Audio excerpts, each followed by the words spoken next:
I would like to give a quick shout out to MathJot, an online math calculator built by engineers for engineers, which I actually co-founded. It's a clean, intuitive tool that lets you write out your calculations like a notepad, but smarter.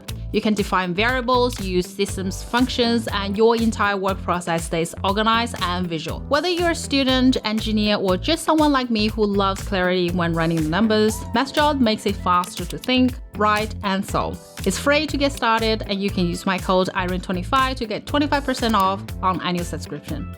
Give MathJot a try, link in the description. So you just got rich. Maybe you bought GameStop stock at $2 and sold it at $81. Maybe a long lost auntie left you a big inheritance. Or maybe you hit the jackpot, literally. Whatever the reason, one morning you wake up and realize you're suddenly really rich. First of all, congratulations. It's a dream come true. But now what do you actually do with all that money? It might be tempting to splurge on a luxury car or book a first-class trip around the world. But without a plan, that dream can turn into a total nightmare. In this video, we're breaking down 10 things that you should do if you suddenly become rich, so your wealth doesn't disappear faster than it came. And hey, if this helps you or someone you know, don't forget to give this video a like. This might sound strange, but there's actually a condition called sudden wealth syndrome.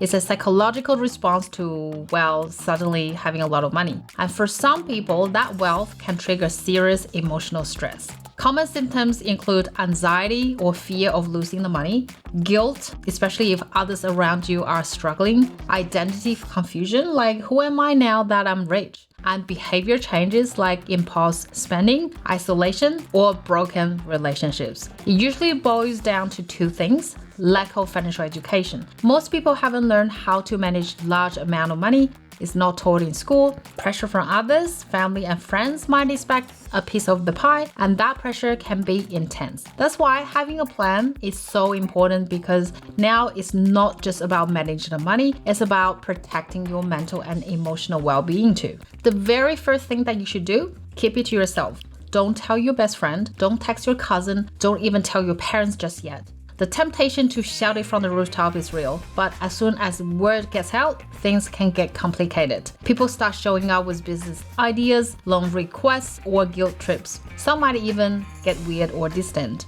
And unfortunately, there are darker sides too, from scammers to security risks. Let the news settle. Let you settle. Give yourself time to process what just happened. You share the news when you're ready. But for now, quiet is power. Number 2. Pay off all your debt. Now is the time to wipe the slate clean. Credit cards, gone. Student loans, done. That lingering car payment, out of here. There's no point in handling over interest to banks when you don't have to. Start your new chapter with zero debt. It will feel like a breath of fresh air. While you may be tempted to march into your boss office and quit on the spot, please don't.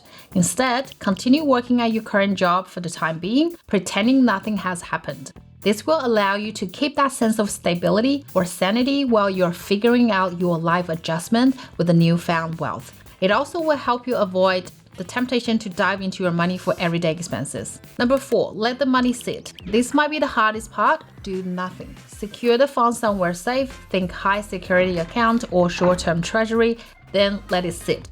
6 months. That breathing room gives you space to think clearly and avoid the pressure to do something right now. Use this time to ask yourself the real questions. What kind of lifestyle do I want? What actually makes me happy? What is my relationship with money now? The right answers come with time, not urgency. Number 5, invest in yourself first. Now you have the hard wealth, which is the multi-millions sitting in your bank account. How about your self-wealth, which is your financial literacy, money management skills? The best way for someone to own something is to make them deserve it. So if your self-wealth doesn't deserve the sudden hard wealth, your hard wealth will try to match it to its lower level. Charlie Munger once said, to get what you want, you have to deserve what you want. So if there's a big gap between your hard wealth and your self-wealth, you have to take the time to educate yourself and improve your financial literacy. The more you grow, the more you feel like you own that wealth, not just stumbled into it. Number 6, assemble a trusted team. Now that you got serious assets, it's time to get professionals on your side. A certified financial planner can help you develop a comprehensive investing plan that aligns with your long-term goals, whether it's investing wisely, securing your family future, or planning for retirement. A tax advisor or CPA to keep Uncle Sam from getting more than you should, An estate planning lawyer can make sure you're fully protected. This might include setting up trusts, navigating any legal obligations for you and your kids. Together, they will help you build a long-term plan and keep you out of financial quicksand. Just remember, choose carefully. A bad advisor can cost you far more than they save. Number 7, live below your means. Yes, you can finally afford a lot, but should you?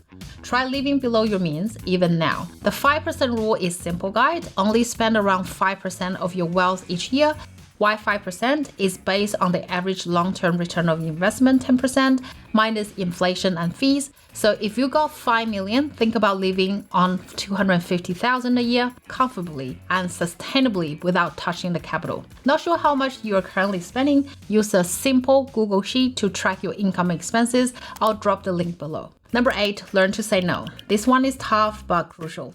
Once people find out you're wealthy, the requests start rolling in. Can you help me with rent? I got this amazing business idea. Just a small loan. It's okay to help when it truly aligns with your values, but don't let guilt or pressure drive your choices. You're not the bank of you. Set boundaries early and stick to them. Number 9, make your health top priority. Your health is like the number 1 in front of how many zeros after it. When sudden wealth comes your way, it's time to prioritize your health like never before. You now have the time and resources to purchase organic food, do exercise, or even hire a personal trainer. It could also mean taking up a new hobby or pursuing a long-held passion that brings you joy and fulfillment. Number 10, think long-term and stay grounded. You might feel the urge to upgrade everything, the house, the car, the circle of friends, but take it slow. Insecurity is loud, but confidence is quiet. Try to learn how to quietly enjoy the sudden wealth without the need to signal to others. The ultra wealthy, most of them live in regular homes and drive sensible cars, not because they have to, but because they don't need to prove anything to anybody. Stay true to your values. You don't need anybody's permission to lead the life you wanted, and play the long game because wealth used wisely can last for generations. A sudden fortune can change your life for better or for chaos. So take the time to build a life that's true to you, not what the world expects a rich life to look like. Whether you want to travel the world, start a business, or give back to your community, remember, you are in control now. And how you handle that control makes all the difference.